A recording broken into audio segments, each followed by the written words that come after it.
Las noticias en contexto con Adela Coriad. Bienvenidos, gracias por estar en contexto. Todavía hemos estado muy vigilantes de la situación que ocurre en el Darién con respecto a la migración irregular. El gobierno se ha encargado de ejecutar un plan de deportación y de expulsión para las personas que no cumplen con las reglas migratorias de nuestro país. En realidad son todos, porque todos entran de forma irregular. Sin embargo, hay quienes son deportados y otros que pueden seguir su camino directo a Estados Unidos. Vaya, con toda la trocha que les espera. Hoy vamos a conversar acerca de esto y también de cómo ha impactado este programa en el flujo migratorio. Y esto lo vamos a hacer con el comisionado Edgar Pití, él es inspector general de Senafront. Comisionado, bienvenido. Gracias por estar con nosotros. Gracias bienvenido. a ustedes por la oportunidad. Al contrario. Comisionado, desde que se instaló o se empezó a ejecutar el memorando de entendimiento con Estados Unidos, ¿hemos visto una baja en el flujo o está así por algunos otros factores? No, en efecto, hemos visto una baja en el mes de julio de 34.000, que era el promedio por mes, bajó a 20.000, y el mes de agosto hemos tenido una reducción a poco más de 16.000 migrantes. Esto comparado, el mes de agosto del 2024 comparado con el mes de agosto del 2023, es un margen muy importante, ya que en el 2023 hablamos de 85.000 migrantes solamente en el mes de agosto. En este mes de agosto del 2024 bajamos el flujo a 16.000 aproximadamente. Es importante ver el contexto migratorio desde un punto de vista global. Sabemos que hay muchas variables externas del país que tienen que ver también con la baja al flujo de migración. Sin embargo, se mantiene ese flujo sur-norte que es característico del hemisferio, pero sí ha bajado drásticamente en los últimos 2 meses. ¿Pero a qué atribuye esa baja tan dramática, por ejemplo, comparada con el año pasado? Pienso que tienen que ver variables, como le digo, como las elecciones que se dieron en Venezuela, que es el país que mayor produce migrantes. De igual manera, algunas políticas importantes que ha estado haciendo Ecuador con respecto a la baja en el crimen organizado en esa región. Y vemos también el contexto en Colombia. Aunado a eso, hemos tenido un incremento de lluvias. La selva de Darién es un área hostil y con la crecida de los ríos se vuelve aún más complicado. Así que son muchos factores, tanto internos del país como externos, que al final han logrado, aparte de eso, las políticas que se han realizado con respecto a canalizar, por decirlo de una manera, el flujo migratorio solo en un solo sector. Esto nos ha ayudado mucho a optimizar recursos y a evitar que el crimen organizado atrape o se beneficie de un flujo descontrolado de migrantes. Y esa canalización por el sector de Cañas Blancas ha sido algo importante de un factor interno para minimizar el flujo migratorio. Ahora, ¿cuántos migrantes hay en Colombia esperando cruzar? Bueno, es muy indeterminado decir una cifra porque eso varía. Muchos de repente tengo entendido que ingresan tanto por la frontera de Ipiales, que son con Ecuador, como la frontera en el norte de Santander con Venezuela. Sin embargo, esto es dinámico. Muchos ingresan con la intención de seguir el flujo migratorio y sin embargo muchos han optado por retornar a su país. Lo que quería entender es, ha bajado el flujo por nuestro país, por nuestra selva, pero también ha bajado del lado de Colombia, o es que están estancados ahí esperando que bajen las lluvias para pasar. Quiero entender eso. Actualmente la información que tenemos es que los Necoclí, que son los puntos de prácticamente de donde salen hacia el sector han bajado también. No sabemos en el resto de Colombia cómo está la situación migratoria, pero es dinámico. Muchas veces, ¿es cónsono con lo que estamos viviendo aquí? Sí, prácticamente sí estamos hablando de que lo que se mantiene en Colombia ha bajado de igual manera porque el flujo es uno solo. Y como te explicaba, es dinámico, puede subir, puede bajar, todo va a depender de variables muy importantes que se estén dando al nivel regional en nuestro hemisferio. Claro, eso también, y del clima, como dice usted, yo creo que esos son de los factores más importantes.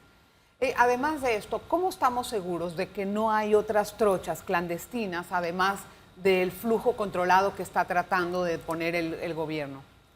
Bien, hemos maximizado los patrullajes, hemos hecho de repente tipo de operaciones macro. Actualmente tenemos la campaña Darién. Esta campaña está compuesta por diferentes operaciones que han determinado algunas trochas o algunos campamentos que no estaban en áreas autorizadas, por decirlo de una manera, y que lo que buscamos con eso es neutralizarle el oxígeno al crimen organizado, por decirlo de una manera, para evitar que estos grupos de migrantes puedan ser más vulnerables. Cuando hablamos de crimen organizado, pueden ser personas que se dedican a utilizarlos para sacarle dinero en ventas de cualquier tipo de artesanía. Vemos de repente hasta antenas de satelitales para aprovecharse precisamente de esa vulnerabilidad. Pero sin embargo, con la canalización hemos logrado optimizar recursos, poner más seguridad en esa trocha y de igual manera minimizar el riesgo de que los mismos sean objeto de algún tipo de delito. Hay algo que no entiendo en la práctica. Anteriormente, o bueno, cuando tuve la oportunidad de ir a Darién, entendí por medio del relato de los migrantes que ellos, pues obviamente están en Ecoclí, ¿no? Salen de allí. Y los lleva un grupo organizado que atribuyen más bien al Clan del Golfo, con personas que les dan de todo y los atienden con muy buena, pues, muy de cerca, les cargan, etc. Y los llevan hasta el punto donde está la frontera, que le llaman ahí, ¿verdad? Para que ellos sigan su camino. Si eso no está ocurriendo ahora, ¿qué está pasando con el crimen organizado del lado de Colombia? ¿A dónde están dejando a los migrantes? Bien, los puntos geográficamente, si vamos a georreferenciarlos, en algún punto quizás cambian muchas veces, pero es ahí donde nuestra inteligencia trata siempre de contrarrestar. Es algo dinámico, el crimen organizado está pensando cómo lucrar y van a hacer de repente las medidas que ellos tienen, cambiar su curso de acción para lograr insertar un grupo de migrantes. Y de igual manera nosotros, en nuestra parte como Servicio Nacional de Frontera, tenemos que alimentar con inteligencia y lograr de repente anticiparnos en esos puntos críticos, porque la selva tiene puntos críticos, o sea, puntos donde sí o sí las personas deben de pasar, porque la selva de Darién es una selva quebrada, hay elevaciones, hay ríos crecidos y sin embargo las características de nuestra patrulla es generalmente el dinamismo, tratar de tener más unidades en la selva patrullando para minimizar yo entiendo estos puntos. O sea, a ver, yo voy a hacer la pausa y yo entiendo eso perfecto. Lo que no estoy comprendiendo es qué está pasando con el Clan del Golfo, que estaba haciendo un gran trabajo, un gran negocio con los migrantes. ¿En qué está ese negocio? Y si realmente están pasando por donde está el flujo controlado, ¿los están llevando hasta allá o les están dando alternativas distintas al entrar a Panamá? Hablamos de eso a la regresada. No se vaya, por favor, volvemos. Hoy estamos conversando con el comisionado Edgar Pití, él es el inspector general de Senafront y estamos yo estoy tratando de establecer qué alternativas está usando el crimen organizado de Colombia para no perder ese mercado, por así decirlo, o ese ingreso económico que ellos tenían con respecto al flujo que estaba viniendo a Panamá. Usted habló de 80,000 personas en agosto del año 2023 y el pasado agosto solamente hay 16,000. Ese faltante para el crimen organizado en materia económica es altísimo. ¿Qué están haciendo el Clan del Golfo para sustituir eso? Es que al igual que nosotros, el Clan del Golfo es un actor no estatal y también existen factores externos. Factores externos quiere decir qué está pasando en los países que producen migrantes, por decir, o las personas donde salen, por decir, Venezuela. De repente ha bajado, han habido situaciones políticas en Venezuela, sus elecciones, de igual manera te hablé de las medidas que están tomando en Ecuador, y eso ha logrado de repente que la demanda, si lo vemos desde un contexto económico, la demanda que es representada por los migrantes ha bajado. Y de igual manera, si la demanda baja, es lógico que la oferta va a bajar. Ya no son 85,000 migrantes que pasaron en el 2023, ahora la demanda solamente es 16,000 en el mes de agosto. Entonces, ¿qué está haciendo el Clan del Golfo para tener dinero? Porque hay variables que estos actores no estatales no controlan, porque no controlan lo que está pasando en Venezuela. Me refiero tal vez a otras actividades con las que deben de estar supliendo ese faltante. Bueno, es que el crimen tráfico de drogas a lo que se dedican, minería ilegal, Esa es parte del crimen trata organizado. de personas, por eso. Definitivamente tienen muchas acciones, muchas actividades ilícitas que generalmente ellos buscan siempre el factor económico, como tú bien manifiestas. No solamente el crimen organizado se nutre del tráfico de personas, también hablemos de narcotráfico, hablemos Entonces, de por minería ejemplo, ilegal. ¿está usted viendo un aumento del tráfico de drogas en la frontera con Darién? Bueno, las estadísticas en Darién, por decir, Sí. donde he estado trabajando, no me evidencia que eso está pasando. Quizás tenemos Sí, que ver interesante. que Panamá geográficamente siempre ha sido un país de tránsito, tanto para migrantes, para drogas, y en ese contexto geopolítico de Panamá es que nosotros adaptamos nuestros planes y nuestras estrategias. Sí, es verdad, pero sería interesante conocer por dónde está el comportamiento de esa organización criminal para avanzarse a lo que va a venir. Escuché al cacique de Emberá, el señor Leonides Cunampio, decir que el campamento desmantelado recientemente por las autoridades, ellos tenían un permiso del gobierno pasado para instalarse ahí. Y me pregunto si eso es así o cuál es la información que ustedes tienen. Bien, para ubicarnos en el terreno, estamos hablando que los campamentos, que bien menciona, son 16 kilómetros aproximadamente de las comunidades de Cana Membrillo, que son las últimas en el río Membrillo, hacia arriba. O sea, es un lugar que para llegar nosotros tuvimos que hacer un planeamiento. Dentro del planeamiento hicimos las solicitudes tanto a las autoridades, al Ministerio Público, para ver sus consideraciones. Había, sí es cierto, una resolución, sin embargo tenemos una constitución donde ya vemos una devastación enorme de nuestra vegetación, contaminación de fuentes hídricas. Ya las informaciones nos dicen que dentro de ese lugar había posiblemente presencia, que no hemos confirmado, de grupos armados.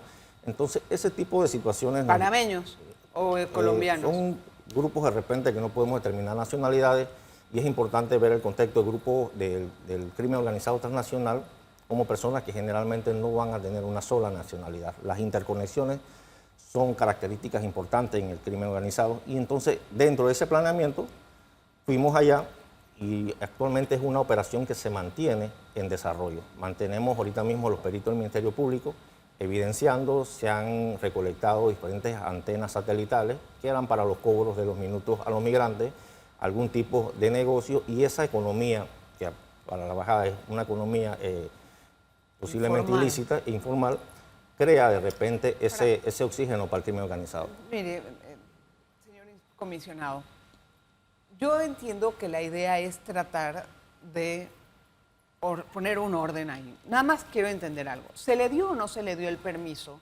a esa comunidad para que instalara el campamento? Existen permisos dentro de la comarca por sus autoridades tradicionales. Sin embargo, se hizo la solicitud al Ministerio Público, pero nos hablaban que ya ese permiso, con las devastaciones enormes que habían, ya no cumplía para lo cual fue dado. Entonces, ya la contaminación de fuente hídrica, ya estamos hablando contra la seguridad ambiental del lugar. ¿Y cuándo les dijeron que ese permiso ya no cumplía los requisitos? Ahora, en el mes de julio, se inicia un planeamiento dentro de la operación. En el planeamiento vienen los diferentes aportes, tanto del Ministerio Público y de demás autoridades. ¿Cuántos más campamentos hay? En este momento hay 2 campamentos ubicados en el sector tanto de Aguacate como de Dos Bocas. Sin embargo, nuestras patrullas aún se mantienen en el área verificando el lugar. Mantenemos tropas. ¿Lo tienen identificado o todavía no? No, mantenemos tropas en el lugar y de igual manera existen personal de fuerzas especiales que se mantienen tratando de ubicar más lugares prácticamente en ese mismo curso de acción del río Membrillo. ¿Cuál era la motivación de instalar ese campamento en ese lugar? Me llama la atención cómo los migrantes supuestamente sabían que existía ese lugar, cómo llegaban ahí, qué comunicación había entre los líderes comunitarios y el crimen organizado, si es que alguna. Definitivamente estamos en ese proceso con el Ministerio Público de identificar el grado de participación y ver qué otro tipo penal se pudo haber estado dando en el área, pero como te manifesté, es una operación en desarrollo en este momento y como tú me dices del personal que entra, de los migrantes que entran al lugar, ¿cómo saben? Definitivamente que es parte de las características del crimen organizado. Esa interconexión que existe, puede existir de Necoclí, de algún punto fuera de la frontera, con personal que se mantienen. hay un hecho real, comisionado.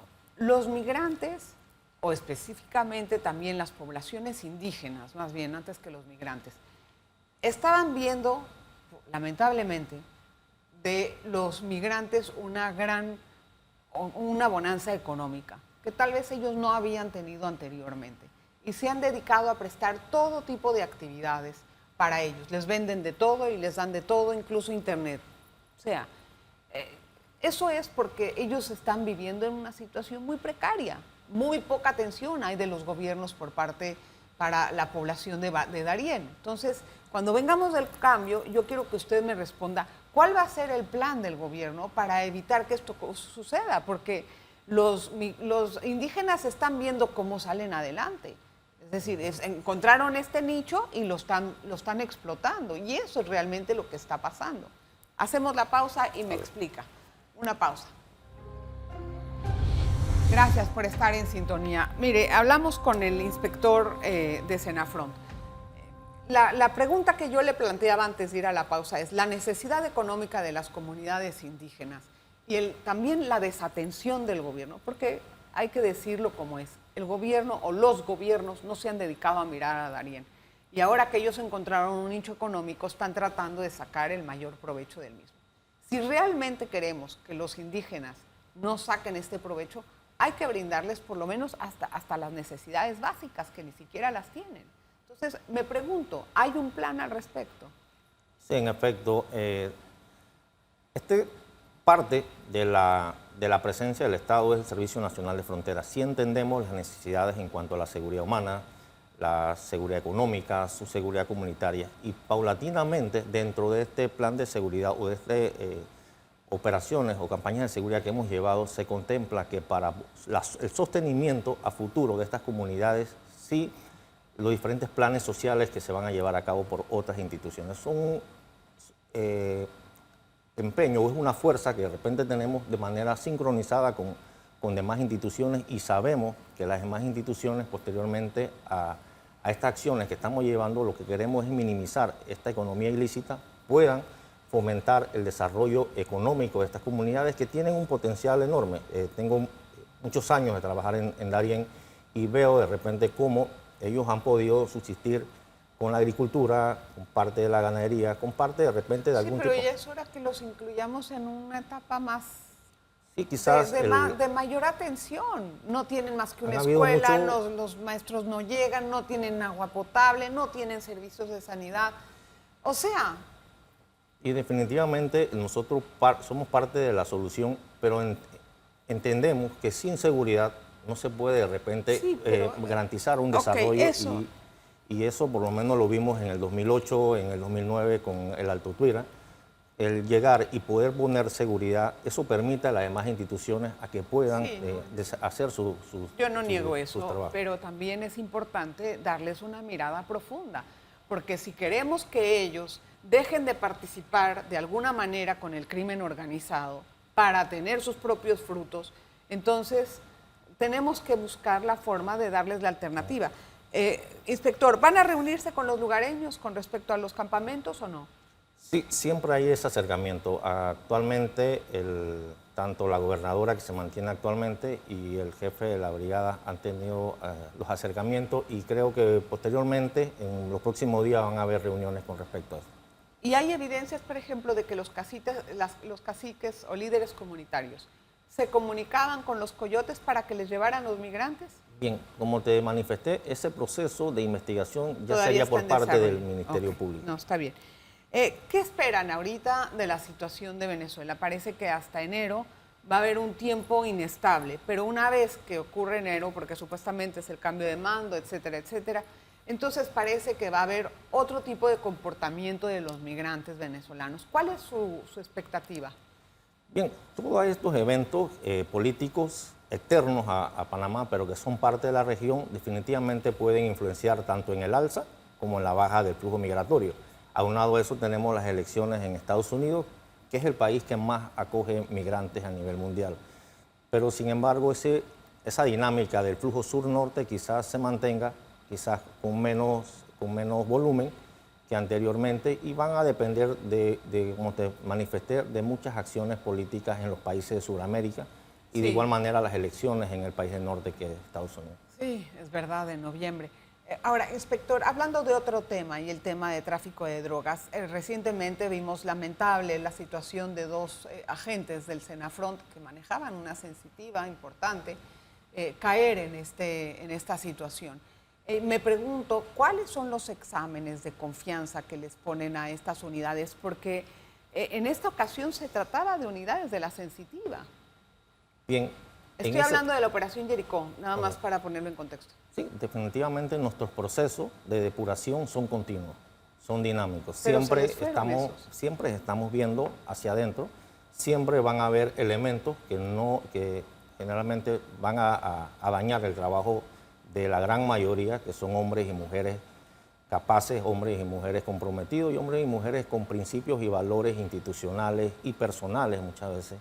Sin embargo, ante esta situación, nuestras direcciones, tanto de contrainteligencia como de asuntos internos, son direcciones fuertes, son direcciones que están, departamentos que están haciendo su trabajo y generalmente siempre estamos velando y supervisando, inspeccionando, en mi caso, como inspector general, la disciplina y el comportamiento de nuestras unidades a lo interno. ¿Nunca sospecharon de ellos?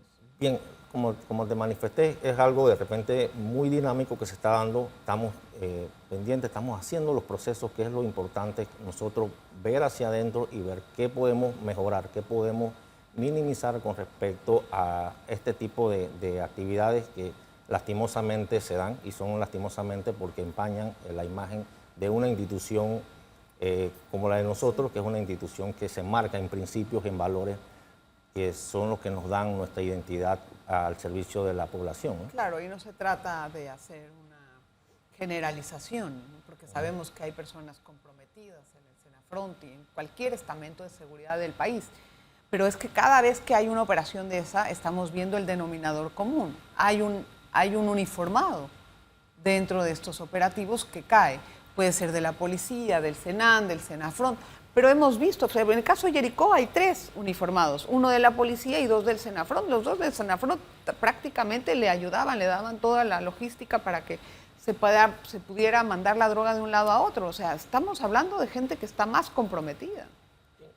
Y en ese evento vamos a seguir haciendo las correcciones a lo interno en cuanto a nuestro departamento de asuntos internos y contrainteligencia, y créeme que parte de mi trabajo como inspector y parte de la intención de nuestro señor director es minimizar y desaparecer prácticamente todo ese tipo de elementos. Hemos fortalecido mucho nuestro proceso de selección.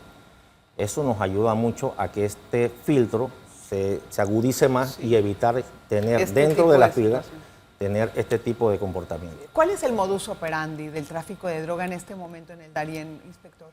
Generalmente se han dado tanto por vías marítimas, como se han hecho decomisiones anteriormente, y de igual manera como se habla del menudeo y el mochileo, que son lo que generalmente es la manera como se transporta la droga en Darién. Y por ejemplo, un mochilero, ¿cuánto tiempo, o sea, qué trayecto tiene que hacer y con cuántos kilos tiene que ir, más o menos? Lo que puede, quizás 20 es el peso que más o menos un ser humano puede cargar.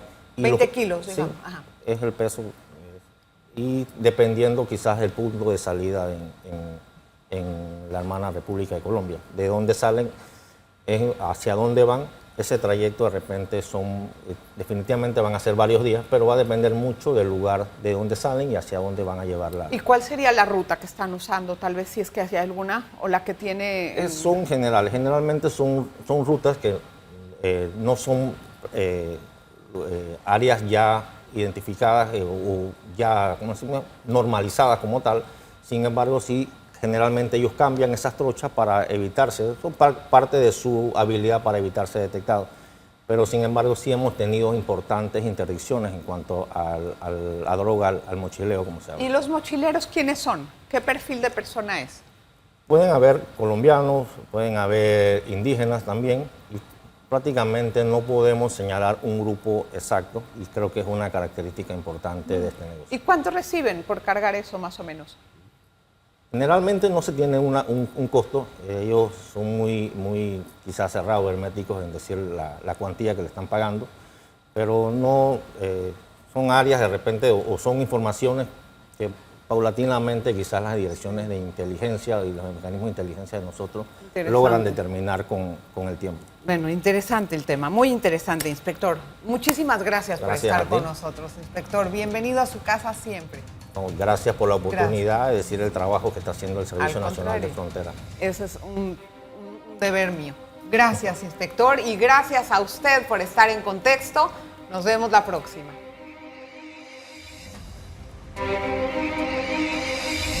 Las noticias en contexto con Adela Coriad.